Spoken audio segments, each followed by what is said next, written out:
I love you. I know.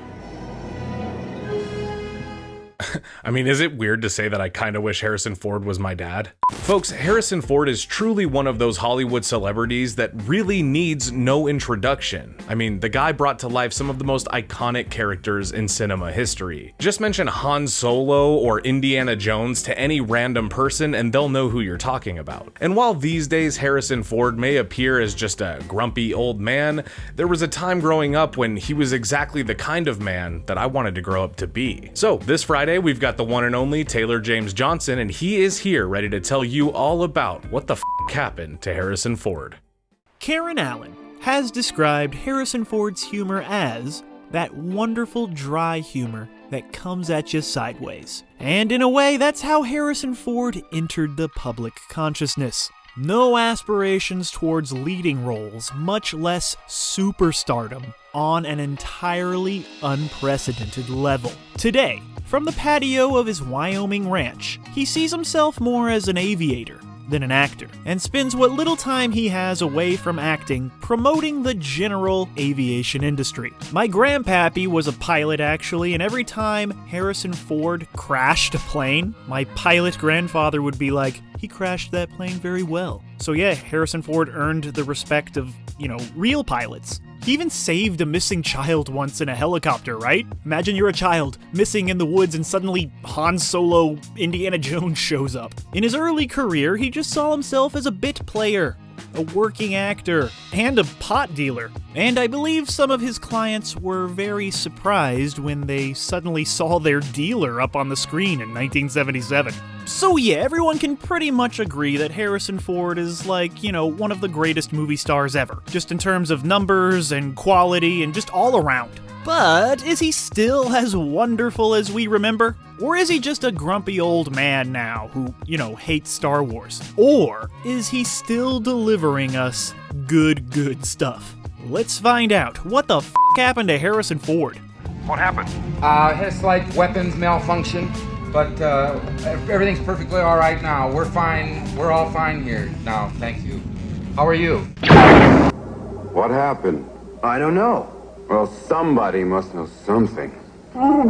But to truly understand what the happened to Harrison Ford, we must begin at the beginning, and the beginning began when he was born on his birthday, 1942, Chicago. He was an average student and dropped out of college before signing small contracts with Columbia and Universal in the 1960s, while working in carpentry to help pay the bills. These roles, along with his guest appearances on Gunsmoke in 1972 and 73, got his handsome face in front of the public. But it was actually his carpentry that got him in the proximity of George Lucas. And soon he found himself behind the wheel in like a cool 50s car in 1973's American Graffiti, in a role that's really small, but he stands out. Then he was instantly baptized in the thriller genre in Francis Ford Coppola's The Conversation in 1974. Once again, a very small role, but it stands out. These roles were very pivotal to his career, especially in establishing relationships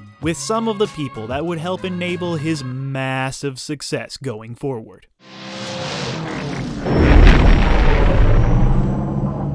Star Wars is arguably Harrison Ford's greatest success, beginning with A New Hope in 1977. Out of all the wild and fantastical characters in Star Wars, it's Han Solo that audiences really saw themselves in, or wanted to see themselves in. He's not the chosen one, he's not necessarily a fearless leader, he's just a guy with a fast ship, a smart wit, and a knack for getting out and into trouble. Han is very relatable because he doesn't start out as the hero. He's selfish, he's skeptical, and he's just trying to survive in that chaotic galaxy that's far away. But as the story unfolds, he shows bravery, loyalty, like his character develops. He even shows a soft side that he would probably deny if you brought it up.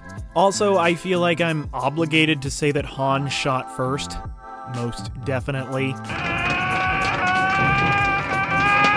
Han Solo may not have been Force sensitive, but this future Air Force One star would appear in Force 10 from Navarone in 1978. which had a production troubled by creative, casting, and budgetary issues. You know, stuff that's only interesting to film nerds, like you and me. Then he popped up in that Star Wars holiday special that, you know, most Star Wars fans would rather not talk about. It ruined Christmas forever. But Ford was back with Francis Ford Coppola in 1979's Apocalypse Now, which George Lucas was originally set to direct before he got busy, you know, playing with his spaceships. So Ford's character, Colonel G. Lucas, was named in George Lucas's honor. And rumor has it George Lucas did not recognize Harrison Ford in the role when he saw the movie, to which Ford replied, "I'm an actor. You're not supposed to recognize me." After a comic turn in The Frisco Kid opposite Gene Wilder, came The Empire Strikes Back in 1980. It's arguably peak Star Wars, and the darker tone matches the characterization Harrison Ford and the production brought to Han Solo perfectly.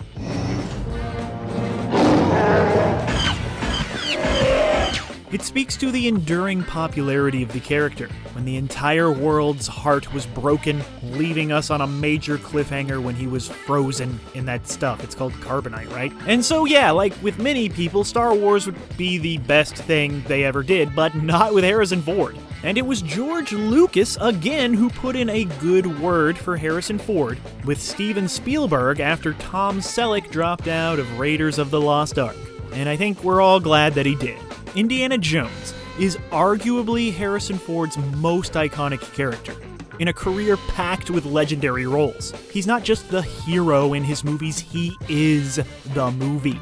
And Harrison himself has repeatedly called this his favorite role. In a world where action heroes are often larger-than-life superhumans, Ford gave us someone who felt real. Indiana Jones sweats, he stumbles, he gets beat up. He tears his ACL, but he keeps going. That combination of vulnerability and grit made him the perfect everyman action hero. And Harrison Ford, he has the best movie punches. Pretty sure his best punches can be found in the Indiana Jones series, but honestly, any movie where Harrison Ford punches someone, the sound effects, and the passion and the energy behind him throwing that fist, it's powerful. That punch packs a punch. Hi. Oh, what a tasteless thing to do. What makes Indy so special is how he respects the pulp adventure characters of the old movie serials while also evolving beyond them. For over 4 decades, Harrison Ford's Indiana Jones has been the gold standard. And honestly, they're still trying to catch up. And I'm really glad that people have finally caught up with how good Blade Runner is after its muted reception in 1982. The people were just not ready for this. The director's cut probably helped matters for a lot of people, though. And here's the thing with Harrison Ford, like, he only does what he wants to do. And you can totally tell that he did not want to add a narration, which is why it sounds phoned in. But yeah, thanks to his performance outside of the narration, he's left an enduring legacy, built on excellence and innovation.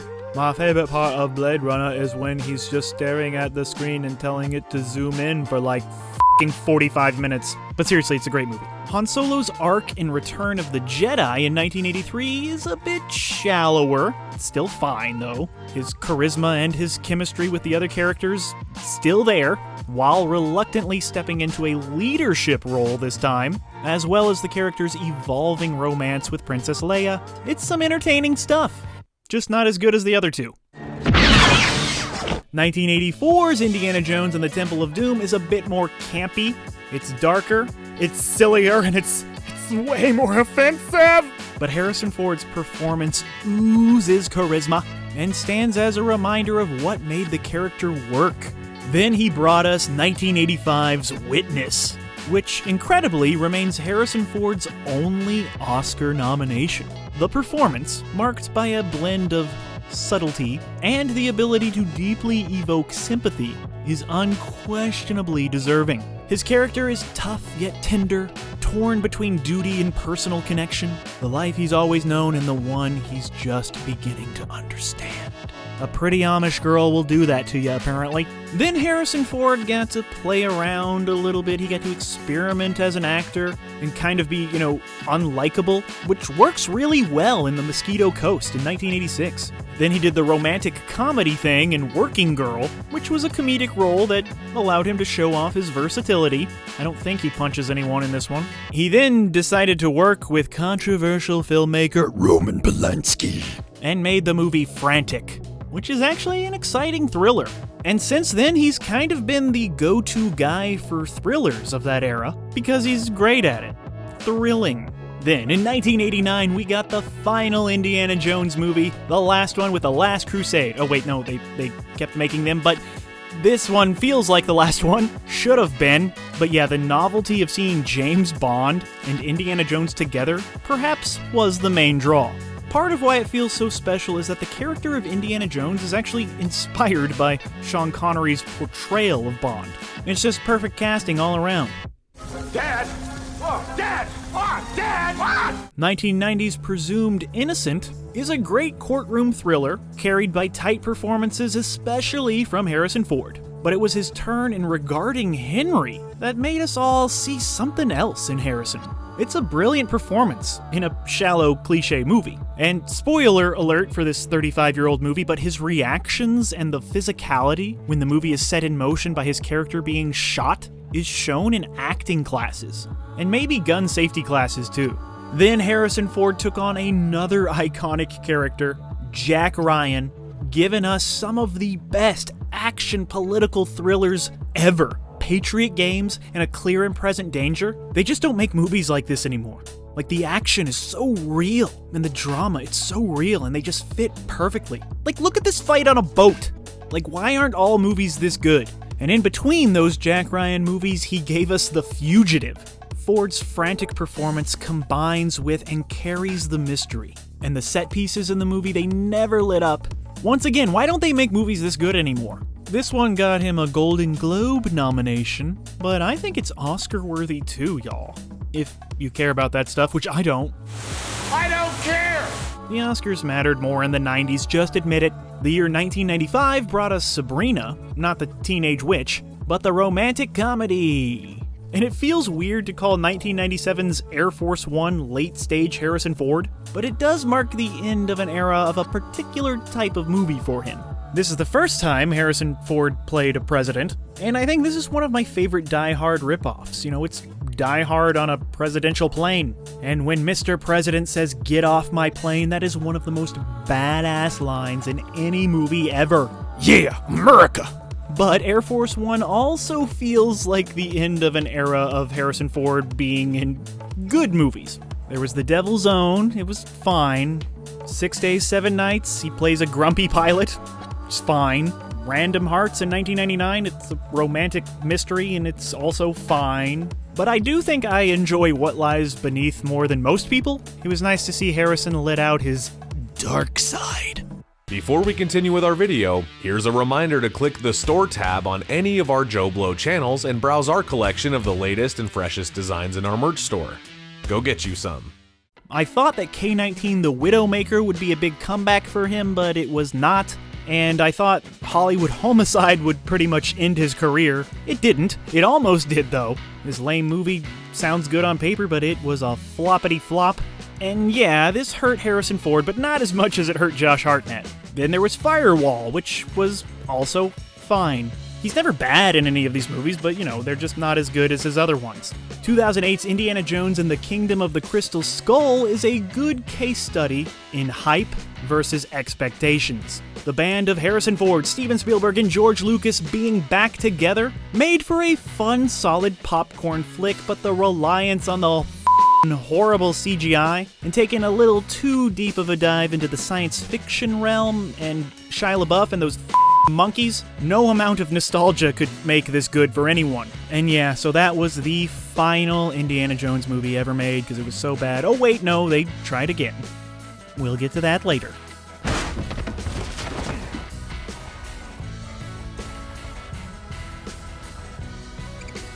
After crossing over, Extraordinary Measures, Morning Glory, came Cowboys and Aliens, which at the time let us all down, but now, go back and rewatch this one, y'all. This is an underrated flick for sure. It's so frickin' fun. The cast is amazing, directed by Jon Favreau. Let's give Cowboys and Aliens the love it deserves. But for some reason, this was disappointing at the time. 2013 was a busy year for Harrison Ford, and the movie titled 42 may be remembered as one of Harrison Ford's best character roles. Like, he really gets to play around and show that, no, he's not a leading man. The dude is a character actor who just happens to look like a leading man. And he's barely recognizable with those glasses, that bow tie. He disappears into his costume and into the character. Then there was something called Paranoia, and it's entirely skippable, but it's still fun.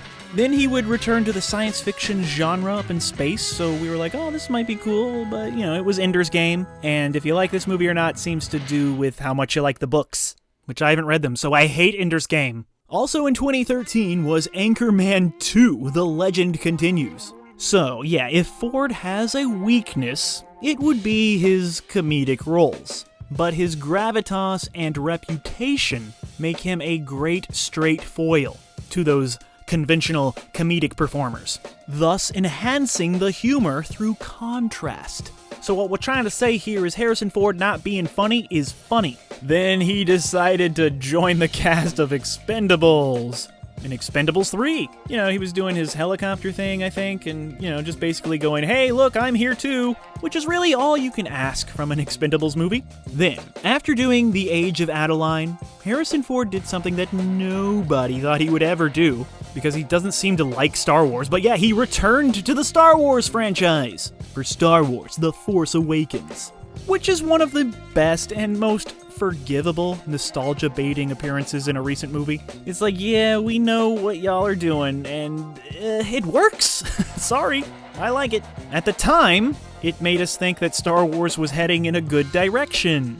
But luckily, they killed off Han Solo before he could see any of that Disney Plus crap. Speaking of nostalgia, in Blade Runner 2049 in 2017, Harrison Ford reprised his role as Rick Deckard, but this time with a profound sense of wariness and vulnerability. And this proved that he wasn't a robot, right? Or is he? I don't know anymore. But yeah, seeing him in this beautifully made film, which I think also didn't make that much money, it was nice to see. And then, you know, The Secret Life of Pets 2 came out, which felt more like celebrity voice stunt casting. It's just like, yeah, hey, look here, grumpy old Harrison Ford is playing a grumpy old dog. That's wild, right? Speaking of dogs, he decided to act next to a horrible CGI dog, which shouldn't have worked because this shit looks awful, but Harrison Ford is so good that, yeah, it works. In The Call of the Wild. But yeah, by this time Harrison Ford had certainly earned the right to slow down a bit, but he doesn't seem especially keen on it. He ventured into streaming television, of all things, in 2023 with 1923. It's a Yellowstone prequel series. And you know what? It's nice to see Harrison Ford in a Western TV show because that's where he got his start. It's like Gunsmoke all over again. Then he would jump onto Apple TV Plus and do something called Shrinking. So yeah, he's totally embraced the streaming world, and it's almost like he's participating in the dystopian future that he helped us explore in 1982. And then, years after he gave us an old Indiana Jones performance, he would give us an older Indiana Jones performance in Indiana Jones and the Dial of Destiny. Yeah, it is much better than Crystal Skull, and I was somewhat impressed by the opening scene because of the deepfake de-aging technology, kind of showing us the future of filmmaking there. But I don't know, I didn't hate Dial of Destiny, I didn't love it, but I hope everyone had fun making it. I need to do this. Me too. So yeah, 2025 is going to be an exciting year for fans of Harrison Ford and Marvel. Well, maybe.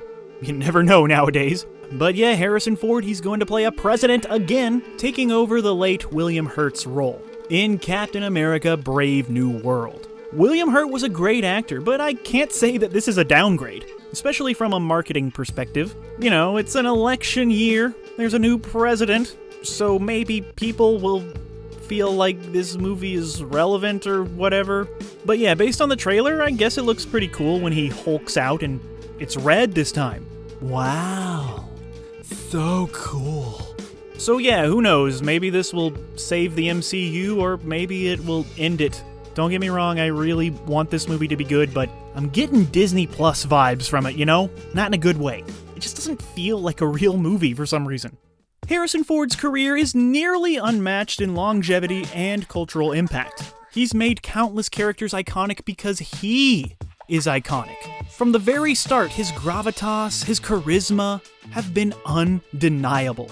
And it doesn't seem like he cares, which just makes him even better. Oh, I accidentally became a movie star. Oh, I'm sorry that my Harrison Ford voice is not as good as the one in that new video game, but I'm trying. Ford was asked who he could see taking up the mantle as the next Indiana Jones. His reply perfectly captured Harrison Ford's essence. Confronting, confident, affectionate, but perfectly affected.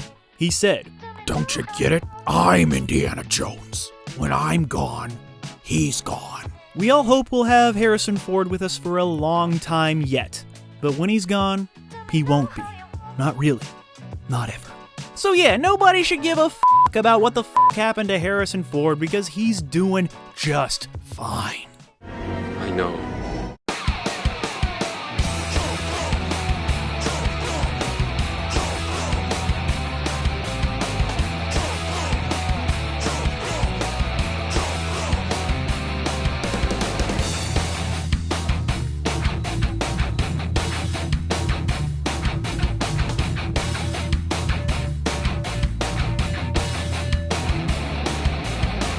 Thank you for clicking on our video, everybody. If you like what you saw here, please make sure you like the video and subscribe and share with your friends who like this sort of content. JoBlo remains an independent company, and we appreciate all of your support.